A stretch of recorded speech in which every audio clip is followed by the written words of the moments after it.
Welcome to Norm's Notes from the Margins. This afternoon, we're going to be looking at some notes I have in the margin of my Bible at Hebrews chapter 4.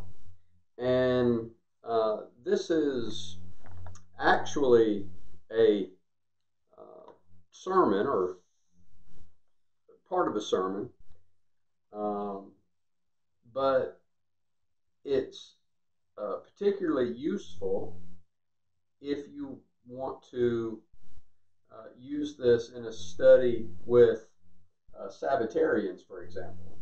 The Sabbatarians still believe that the Sabbath is binding, that people are still supposed to be observing the Sabbath today. But this passage is the only place in the New Testament where a New Testament writer makes specific application to uh, observing the Sabbath, but not the way that the Jews observe the Sabbath. It has a special fulfillment for Christians, and we'll see that in this passage. So if you're studying with someone who believes in observing the Sabbath, if you're studying with a Sabbatarian, uh, then this is a great passage to use because this is the only passage you can find in the New Testament that actually uh, applies the Sabbath to Christian observance at all. And it's not in observing it the same way that the children of Israel did. The base text, as you can see there in the margin of my Bible, is Hebrews chapter 4, verses 1 through 11. And I'm not going to go through the whole sermon. I just wanted to show you the notes, how I record the sermon in the margin of my Bible so that I can preach it just like you see here. And uh, you'll notice that it's not necessarily written in the order of the points in the margin of my Bible. Rather, I've got them numbered, and of course, studying the outline, I would, know where to look for what point, what to go first. So you got number one here, number two here, and number three. Number two is here with some notes down here, and then number three is here. And the reason I've got it that way is so that I can not just use the notes for a sermon, but they're actually good marginal notes for studying this text. If I was going to be preaching it, which I have, I would preach it in this order from the text, Hebrews chapter 4, verses 1 through 11. I'd go to, after overviewing the text, I'd go to point number one, that the rest that remains.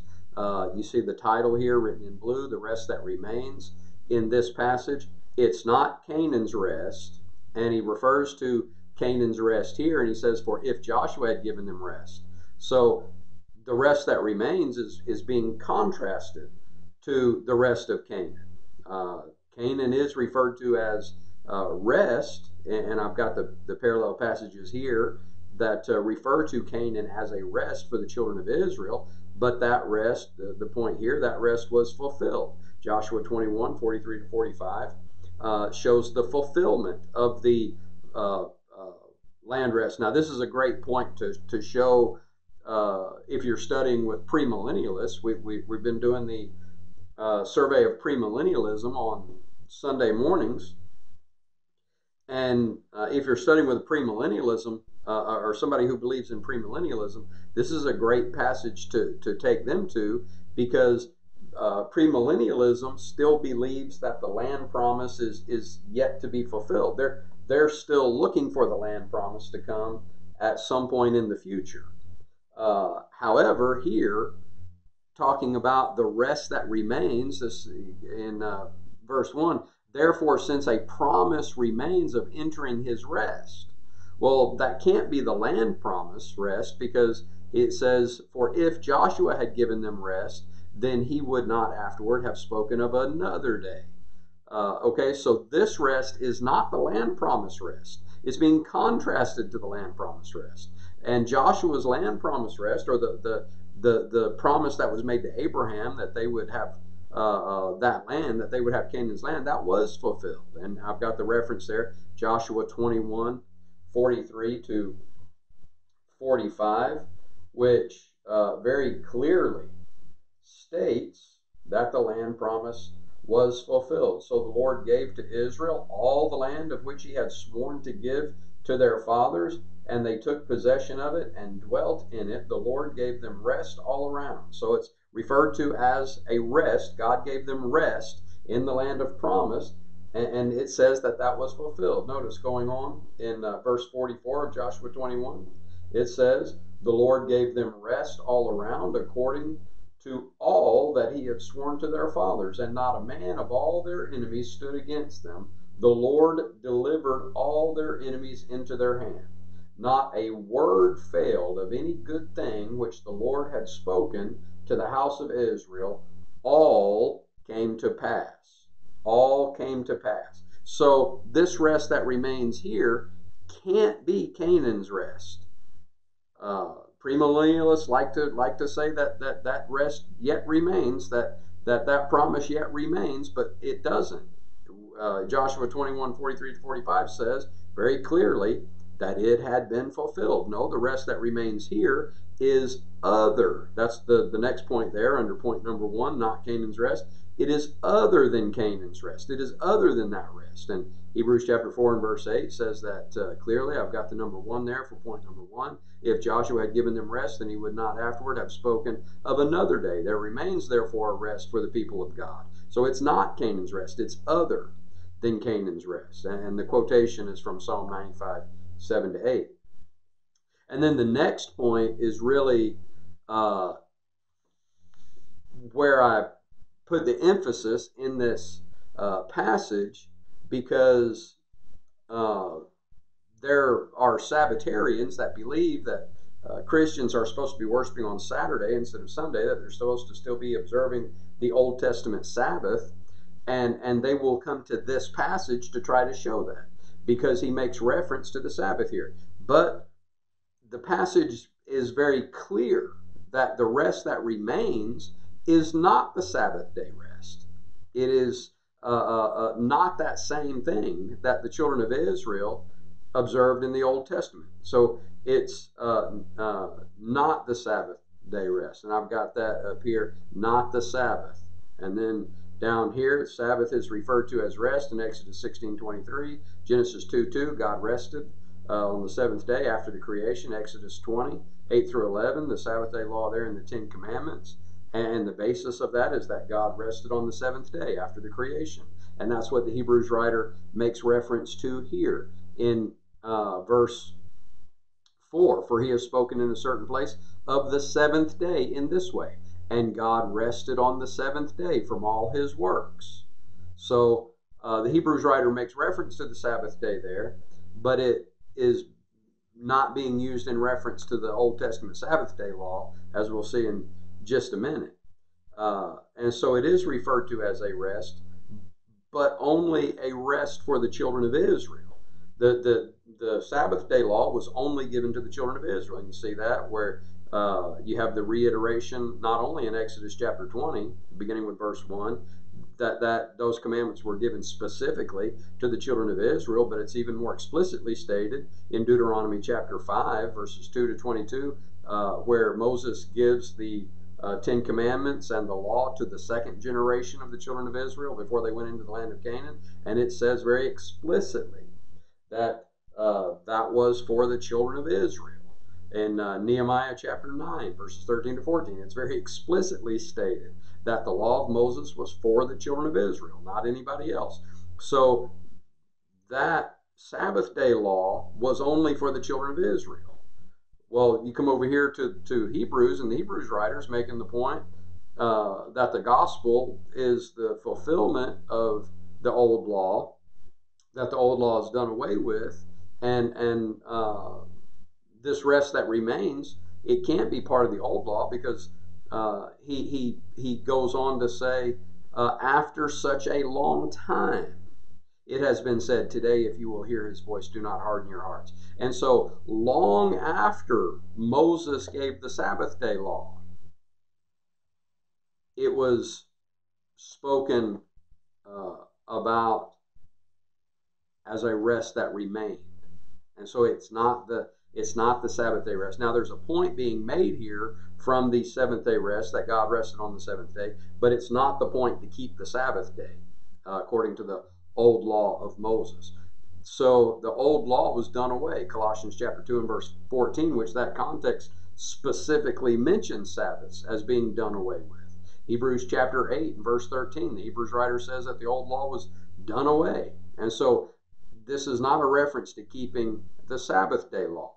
The rest that remains was spoken of long after Moses gave Sabbath day law. That's what he means right here when he says, after such a long time it has been said. That is, when this was spoken in Psalm 95, it was long after Moses had given the Sabbath day rest, and yet this refers to a rest that remains for the children of God, for those who are faithful to God. So it can't be the Sabbath day law, even though he is making a point from the seventh day rest. And we'll see what that point is here under point number 3.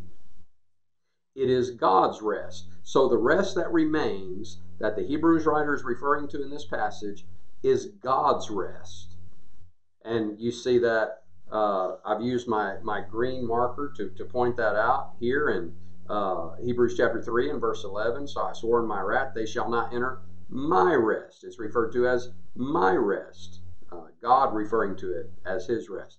And then a little further on down in chapter 3 and verse 18, the Hebrews writer says, and to whom did he swear that they would not enter his rest? So it's my rest, referred to by God as my rest.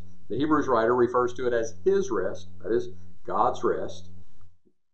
Here in chapter 4 and verse 1, again, he refers to it as God's rest when he says his rest, since a promise remains of entering his rest. So it's a promise of entering God's rest. Let us fear lest any of you seem to have come short of it.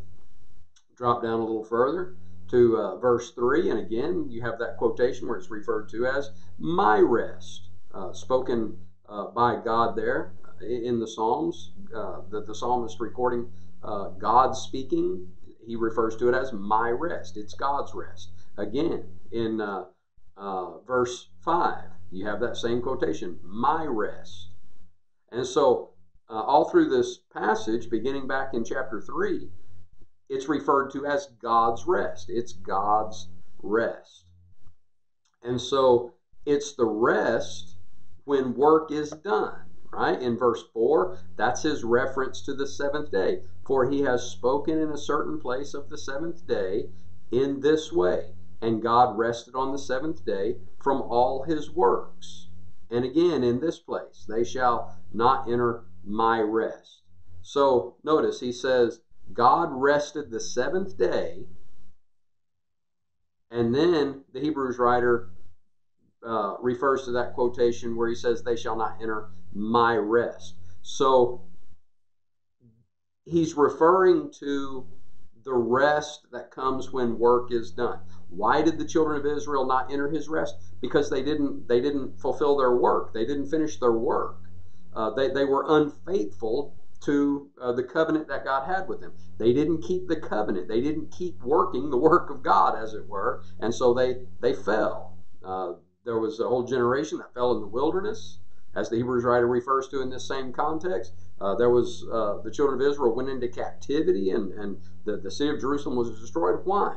Because they didn't do the things that God gave them to do. And so there was no rest that was going to come for them.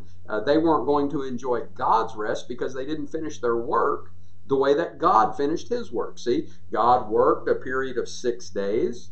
When the work was done, he rested. That's the point here. There's a period for work to be done, and rest comes when the work is done. That's how the Hebrews writer is using the reference to the seventh day here. And God rested on the seventh day from all his works. And you see it up here. since a promise remains of entering his rest. Let us fear lest any of you seem to have come short of it. Well, come short of what? Short of our faithfulness to God. We're not going to enter that rest. We're not going to enter God's rest if we fall short of our faithfulness to God. So it is the rest that comes when our work is done. And if we fall short of fulfilling the completion of our work, see, God had a period of time that he worked, 6 days in the creation, and then when his work was done, he rested. We have a period of time when our work is to be done. It is the Christian life. From the time that we come out of the watery grave of baptism into Christ, we're raised with him in newness of life. That new life is a life of work, and we're supposed to live the faithful Christian life, zealous for his works, zealous for good works. It says in Titus chapter 2 and verse 14 that he purified us and sanctified for himself his own special people, zealous for good works. Well, if we fall short of those good works, we're not going to enter his rest. And I love Revelation chapter 14 and verse 13 in reference to this. The work of the faithful Christian life, when the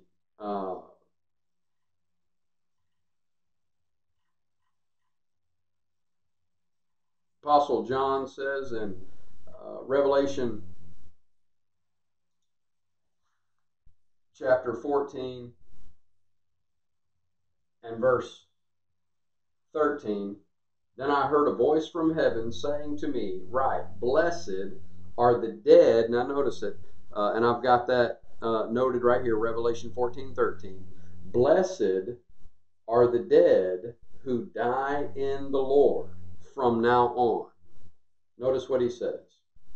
Yes, says the Spirit, that they may rest from their labors, and their works follow them.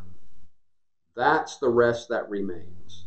If we live the faithful Christian life, if we're faithful to God, not like the children of Israel who fell short, who fell in the wilderness. Go back to chapter 3, and he talks about how the children of Israel failed to be faithful to him. He says, beware, brethren, lest there be in any of you an evil heart of unbelief in departing from the living God, but exhort one another daily while it is called today. And here he starts this repeated reference to today.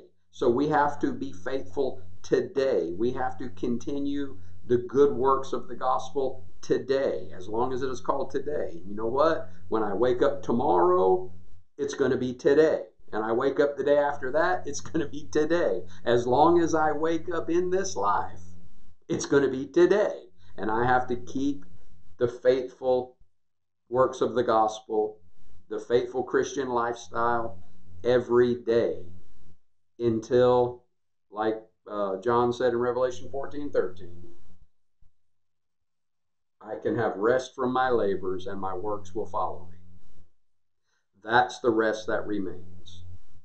God worked for a specific period of time and then he rested. We work for a specific period of time, and when our work is done, when we close our eyes to this life and we open them to paradise, our work will be done and then we can rest. That's the rest that remains for the faithful of God. So there's my notes. The rest that remains. It's not Canaan's rest. It's not the Sabbath rest. It is God's rest. It's the rest that comes when our work is done, just like God rested on the seventh day. All right, thanks for watching Norm's Notes from the Margins today. I look forward to seeing you again. Remember, we have the series on premillennialism on Sunday mornings at 8. Bible Q&A live on on Monday evenings at 7. We had a really good discussion last night. We went pretty long. Had a 2-hour episode last night on Bible Q&A Live. On those Monday night Bible Q&As, as long as there's activity in the chat room, and we've got good questions and good comments to discuss, we'll keep going. That's your Bible study time. So join us Monday evenings at 7 p.m. for Bible Q&A Live, and of course on Tuesdays at 6 p.m. for Norm's Notes from the Margins, where I share with you my marginal notes from my wide margin Bible. Thanks for watching.